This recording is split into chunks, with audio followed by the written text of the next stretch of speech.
আসসালামু আলাইকুম, ঈদ মোবারক। সবাই কেমন আছেন? আলহামদুলিল্লাহ আমি ভালো আছি। আপনাদের ঈদ কেমন কাটলো কমেন্টে জানাবেন। বেকিং লাইফে কাজ করি, তো রেস্ট থাকবে না, এটাই স্বাভাবিক। সারাদিন অনেক ব্যস্ততার ভিতরেই ছিলাম।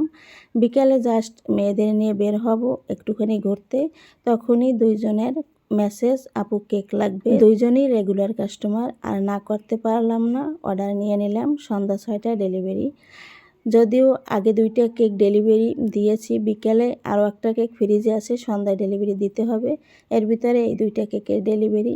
পরবর্তীতে কালকে আছে 8 পাউন্ড কেকের ডেলিভারি। তো ভাইয়েরা আসছিল নিতে, আমি বলছি পরে যাব, যেহেতু আমার 1 তারিখ থেকে 4 তারিখ পর্যন্তই অর্ডার নেওয়া আছে। এগুলো অবশ্যই কমপ্লিট করতে হবে। দায়িত্ব যখন নিয়েছি, দায়িত্ব পালন করা আমার কর্তব্য। আমার উপরে অনেকে ভরসা করে, তো সে ভরসার মান রাখাও আমার দায়িত্ব। তো আজকে আর ঘুরতে যাওয়া হলো না, পরে একদিন যাব ইনশাল্লাহ, আপনাদের সাথে শেয়ার করব।